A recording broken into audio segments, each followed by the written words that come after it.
April 14th, 1944. Off the coast of Truk Lagoon, Caroline Islands. The sea was calm, but death hung in the air. A single American destroyer, the USS Hoel, drifted dangerously close to enemy waters, her radar sweeping through the darkness like a heartbeat. Every man aboard knew they were being watched. Japanese spotters on the nearby islands had already reported her presence. And yet, she didn't turn back. She couldn't, because somewhere out there, clinging to a piece of wreckage in shark-infested waters, was one downed Navy pilot, Lieutenant Jack Reaper Dawson. Inside the dimly lit Combat Information Center, Captain Leonard Marks leaned over the radar screen, his face pale under the glow. The green blip of their ship pulsed steadily, surrounded by a vast emptiness. But he knew better. Beyond the radar's reach, Japanese patrol boats prowled, and on the islands of Truk, hundreds of aircraft lay hidden beneath camouflage netting, waiting for dawn. Marks turned toward his exec, Commander Robert Hale. "Radio intercept confirms it," Hale said. "Japanese shore stations picked up Dawson's distress ping 3 hours ago. He's still out there." Marks stared at the map table. The wreck coordinates put Dawson's crash about 8 miles inside the outer defensive ring, well within range of shore-based bombers. Any rescue attempt was suicide.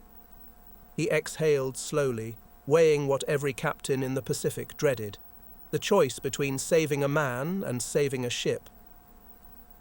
8 miles, Marks muttered. That's nothing on a clear sea, and everything when it's filled with Japanese guns. A silence settled over the room, broken only by the low hum of the ship's engines. Finally, Marks made the call. "Bring us in. We'll run dark until dawn. No lights, no comms. I don't care what's out there. We find our man." The order rippled through the ship like an electric current. Crewmen stopped mid-task, glancing at one another. Risking a Fletcher-class destroyer, 300 men, 5 guns, dozens of torpedoes, for one pilot? It defied reason. But for the US Navy, it wasn't about numbers. It was about the code. No man left behind. As night deepened, the Hoel crept closer to the lagoon. The horizon glowed faintly with the fires of distant air raids, smouldering oil tanks from Truk's bombardment weeks earlier. The smell of burnt metal drifted across the water. Every sailor felt it, that eerie calm before a Pacific storm of shells and steel. Below deck, sonar operator Ensign Walker adjusted his headset, the faint ping of the sound waves echoing like distant bells. Nothing yet, just the hum of the engines and the rhythmic thud of his heartbeat. He thought of Dawson, a fellow Navy man, floating somewhere in the dark, perhaps already dead, perhaps praying that someone would come. In the officers' quarters, Marks opened Dawson's personnel file. Age 26, fighter pilot VF-19 Squadron F-6F Hellcat, shot down during a recon run near Truk, known for his daring and his mouth. Reaper, they called him, because he always came back from missions that should have killed him. Marks stared at the photograph, Dawson smiling beside his aircraft, sunlight glinting off the metal wings. "You better be worth it, son," he whispered, before closing the file. Above deck, the lookout whispered, "Captain, light, port side, maybe 2 miles out." Marks froze. "Type?" "Could be a patrol boat." "Running low." He raised his binoculars.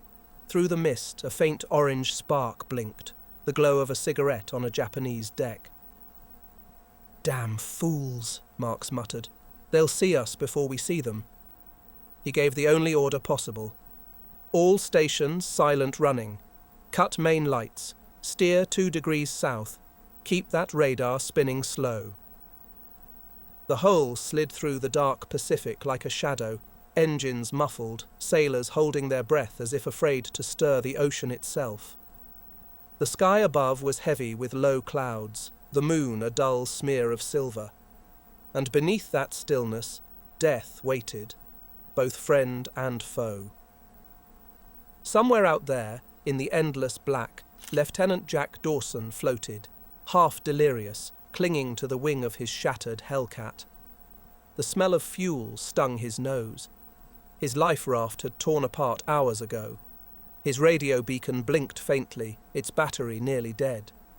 He could see shapes moving beneath the waves, fins cutting through the reflection of starlight. Sharks. He had stopped counting the hours.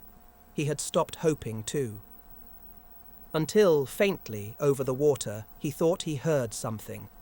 The low, distant thrum of turbines. He raised his head, eyes burning from salt and exhaustion. "Hoel," he croaked. "Please, be you." Back on the destroyer, the radar picked up a weak return, small, erratic. Hale's finger traced the screen. Could be debris? Marks leaned closer. Or it's him. He stared out at the black horizon, jaw clenched. Plot course. We're going in. The crew braced. Depth charges were secured. Guns powered down. Men gripped their stations, silent, alert. The Hoel was now hunting not for an enemy, but for one of its own. And the Japanese, watching from Truk's radio towers, couldn't believe what they were seeing. A US destroyer sailing into a trap. For one man. The USS Hoel pushed deeper into the black waters of Truk Lagoon, engines throttled to a whisper. Her wake glowed faintly in the phosphorescent sea, each ripple catching the light of distant stars before fading into nothingness. Inside the bridge, the air was thick, not with heat, but with silence. The crew had stopped talking hours ago.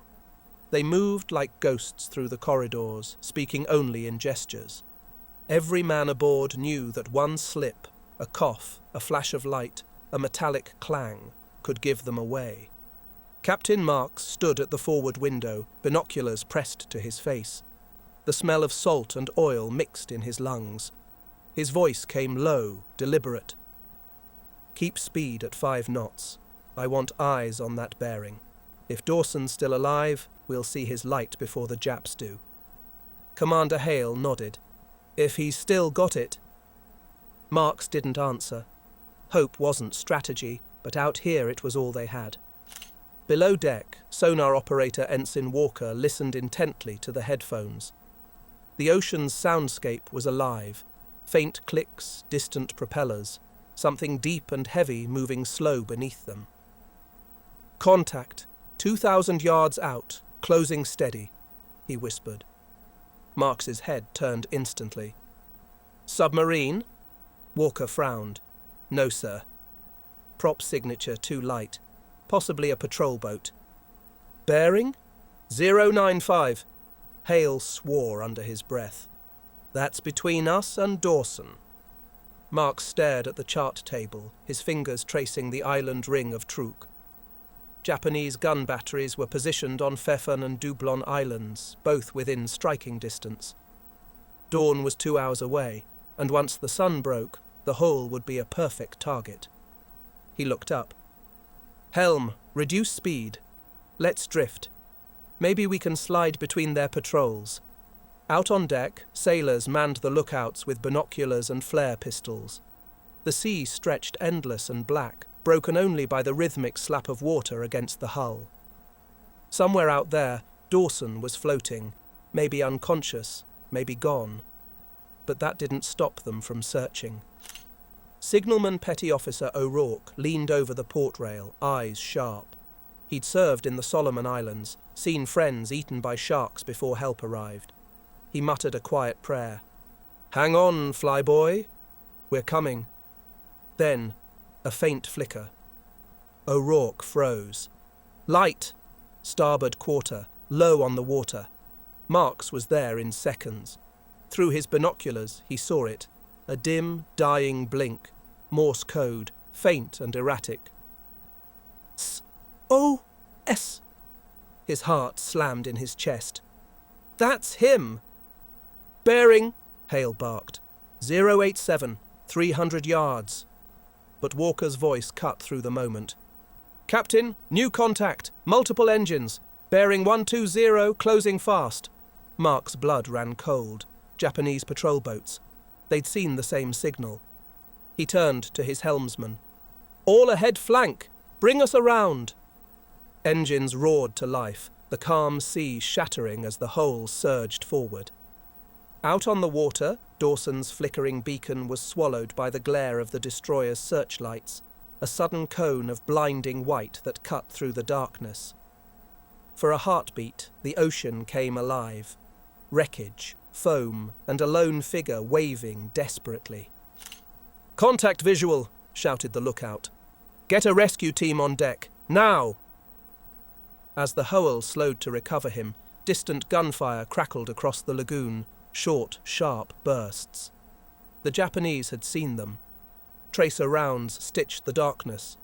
Shells splashed dangerously close to the hull, sending geysers of water into the air. "Patrol boats!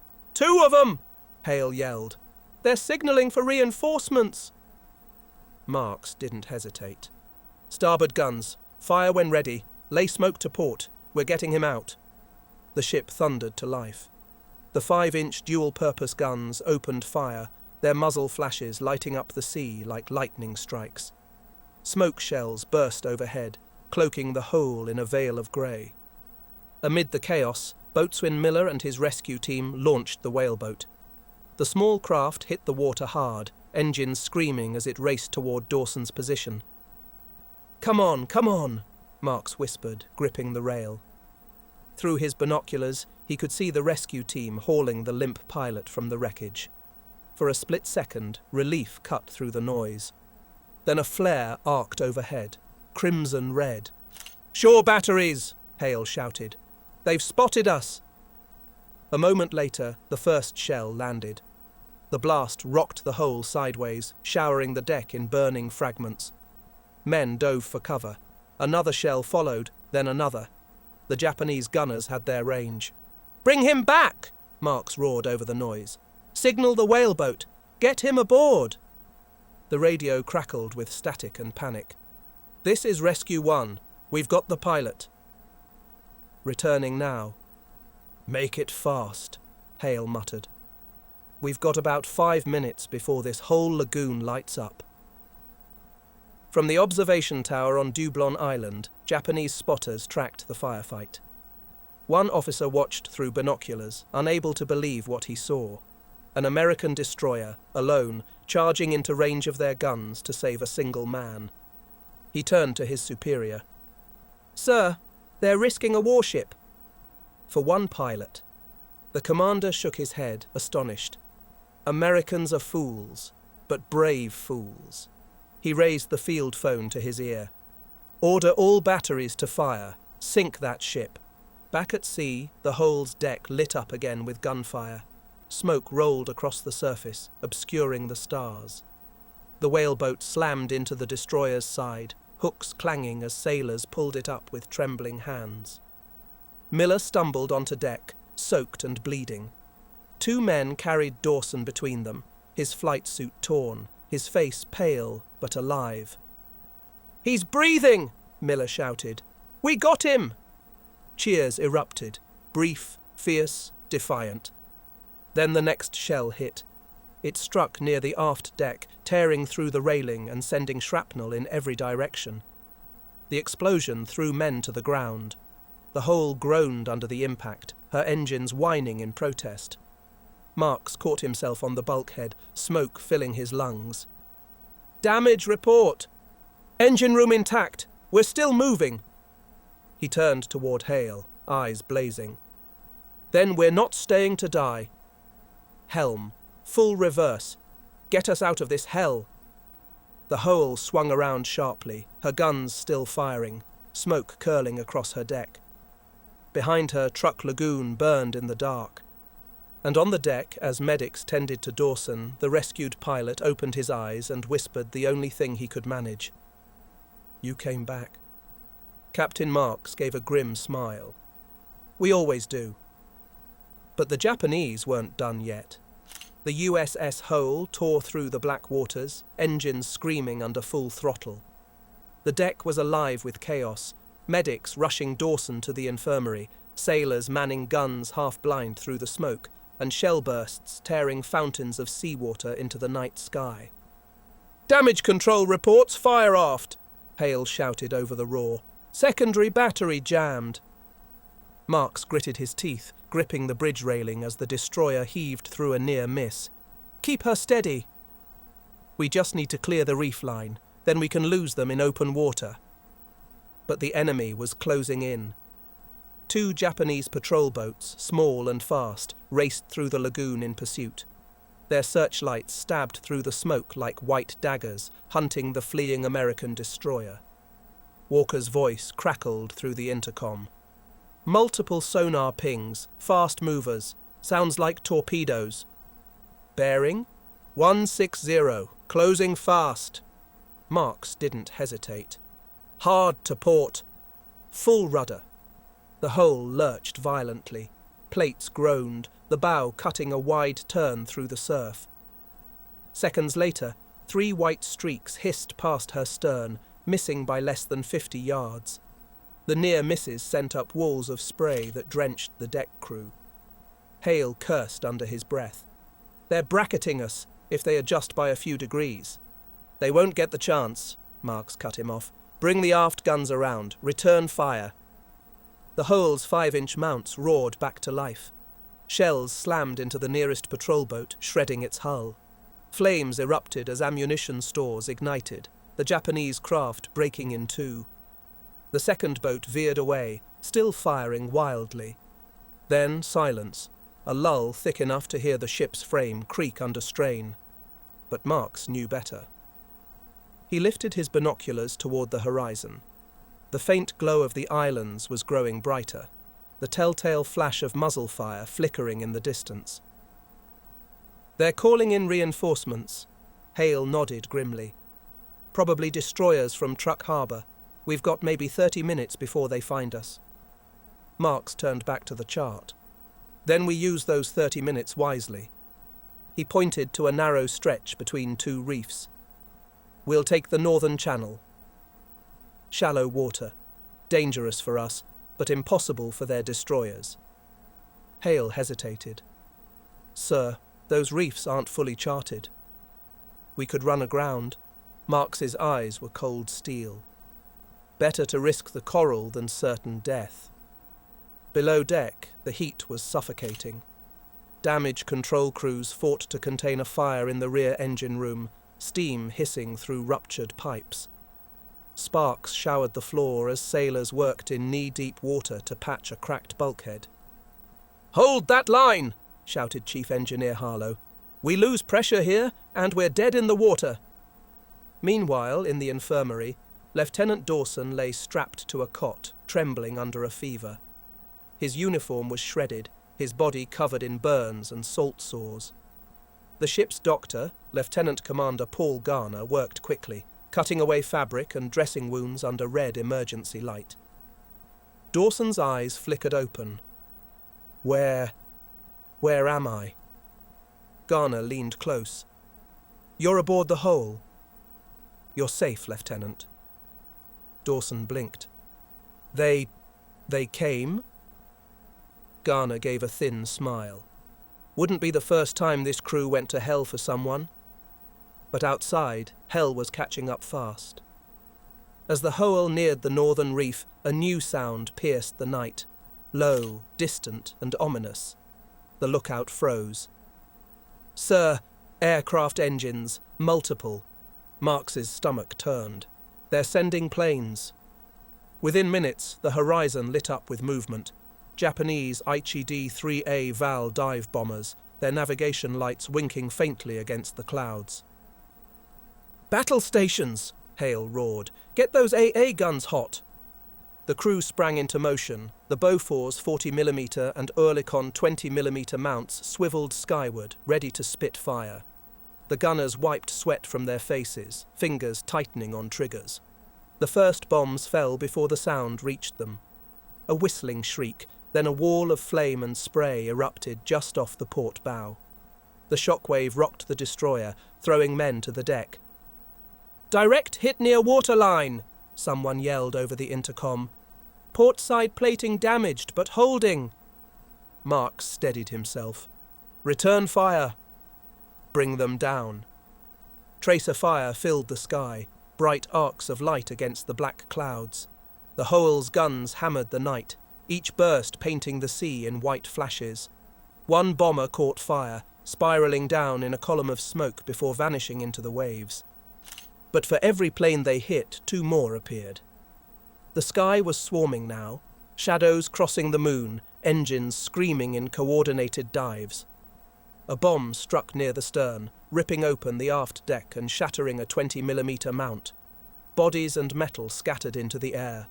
Smoke poured upward, mingling with the stench of burning oil. Marks grabbed the ship's phone. "Engine room, give me everything you've got. We're punching through that channel." The reply came, ragged but determined. "Aye, sir. You'll have it." The Hoel surged forward again, engines bellowing under the strain. The reef loomed ahead, jagged black teeth rising from the sea. Depth gauges screamed as they entered shallows barely deep enough for passage. The Japanese pilots dove again, bombs thundering into the water around them. But the destroyer's speed saved her, too fast, too erratic for precise targeting. Then abruptly, the sky went quiet. Marks lowered his binoculars. "Why are they breaking off?" The radar operator looked up, eyes wide. "Captain, new contacts, large ones, bearing 270. Looks like a cruiser group leaving Truk Harbor." Hale's face turned pale. "They're cutting us off." Marks said nothing for a long moment. Then, quietly, "They want us trapped, between the reefs and their guns." He turned to the crew. "Prepare for close action. If they're coming for us, we'll make them earn every inch of this sea." The Hoel's sirens wailed once more, the ship's last warning cry echoing across the lagoon. To the Japanese officers watching from shore, it looked like madness. One destroyer, smoking and battered, turning toward an entire fleet instead of fleeing. But to the men aboard her, it was something else entirely. Duty, distilled to its purest form. They'd come for one man, and they weren't leaving without him. The horizon was on fire. Dawn broke over Truk Lagoon in a smear of crimson and smoke, the rising sun catching the silhouettes of Japanese cruisers closing in from the west. Columns of black exhaust marked their approach, fast, deliberate, hungry for blood. The USS Hoel limped forward through the shallows, her once sleek hull scorched and bleeding steam. Crewmen staggered across the deck, dragging hoses, tossing ammunition boxes, shouting over the thunder of distant guns. The sea hissed around her, waves foaming with oil and ash. Captain Marks stood on the bridge, face streaked with soot, eyes locked on the reef channel ahead. "Distance to deep water?" 800 yards, Hale replied. "But, sir, those cruisers will be in range before we clear it." Marks didn't blink. "Then we'll make 800 yards mean forever." Below, in the infirmary, Lieutenant Jack Dawson stirred again, barely conscious. His voice rasped through cracked lips. "Where are we?" Garner looked up from the blood-stained bandages. "Still in hell, son." Dawson tried to rise, his arm trembling. "You should have left me." Garner forced him back down. "Tell that to the men dying to keep you breathing." Up top, the air shook with the concussive roar of naval guns. The first Japanese salvo landed short, 10 massive shells erupting in geysers that drenched the deck. Spray rained over the Hoel as she shuddered from the blast. Marks shouted into the bridge phone, "Main battery, return fire by eye. Rangefinders are useless in this smoke." The destroyer's 5-inch guns barked back defiantly, their recoil shaking the ship to its spine. Each round streaked toward the approaching cruisers, hopelessly outgunned but unrelenting. Through binoculars, Hale watched their shells burst harmlessly against armoured hulls miles away. "We're gnats throwing rocks, Captain." Marks didn't look away. "Then we'll sting until we're crushed." In the engine room, Chief Harlow and his men fought like demons. Superheated steam scalded their faces as they tried to keep pressure steady. One of the boilers had ruptured. The floor was slick with oil and blood. "Don't stop," Harlow bellowed. "She gives out now, and they'll finish us before we hit open water." The crew worked wordlessly. No hero speeches, no hesitation. They knew what this was. Every rivet, every roar of machinery was a countdown to survival or oblivion. "Shells incoming!" the lookout screamed. A thunderous explosion tore across the deck. The second salvo struck just aft of the bridge, shredding antennas and flinging men like rag dolls. Fire roared from the impact point, black smoke pouring skyward. "Communications are gone!" Hale coughed, wiping blood from his forehead. "We're flying blind!" Marks gripped the railing, refusing to retreat to safety. "Then we'll fight blind." He grabbed the loudhailer, his voice booming across the chaos. "All guns! Fire at will! Give them everything we've got!" The Hoel became a furnace. Every weapon, from the twin 40mm to the smallest machine guns, spat defiance. Shell casings rolled across the deck as sailors loaded until their hands blistered. Another shell screamed overhead, landing in the sea barely 50 yards off the starboard side. The blast rocked the hull so violently that the bow slammed into a hidden reef with a grinding shriek of metal. The ship lurched to a halt. "God damn it!" Hale shouted. "We're stuck!" Marks turned, calm in the storm. "Then this is where we make our stand." The cruisers advanced in formation, their guns flashing like angry suns. One of them, the Katori, a veteran of Truk's defense, led the assault, its bow slicing the waves like a blade. On shore, Japanese spotters reported the sight with disbelief. "The American destroyer. She's not retreating. She's firing." The commanding officer frowned. "A wounded animal still has teeth. Finish it." Inside the Hoel, medics rushed to move Dawson deeper below deck. But he fought them weakly, gripping one sailor's sleeve. "Tell the captain, don't do this for me." The medic hesitated. "You don't understand, sir." He already did. At 06:17 hours, the first shell from the Katori found its mark. It punched through the Hoel's forward deck and detonated in the mess hall. The explosion ripped through bulkheads, sending shockwaves from bow to stern. Fires ignited everywhere. Still, the ship refused to die. Marks wiped blood from his face, staggering back to the bridge console. "Helm! Engines ahead 1/3. Get us free." "The prop's jammed, sir." "Then burn the other one." The Hoel's remaining screw churned the water, metal screaming in protest. Slowly, painfully, the destroyer began to move, scraping off the reef like a wounded beast clawing its way out of a trap. "Depth increasing!" Hale shouted. "We're clear!"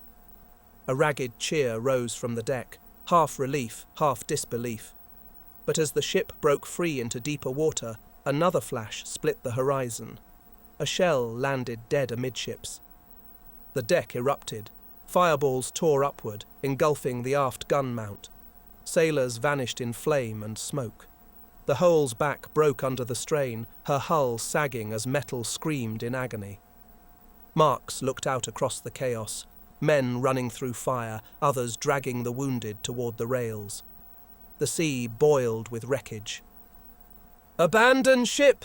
Hale finally shouted. "That's an order!" The sound of klaxons filled the air as sailors leapt into the oily sea. The ship listed heavily to port, its stern dipping lower with each passing second. Mark stood at the bridge window, refusing to leave. His eyes fixed on the rising sun, the same direction Dawson had fallen from the day before. Hale grabbed his arm. "Captain, we've got to go." Marks didn't move. "I told you I'd bring him home." And I did. He turned once, nodded to Hale, and that was all. Together they ran for the deck as another explosion tore through the bow. The USS Hoel began to roll. Water rushed over the rails, swallowing the guns, the bridge, the flag.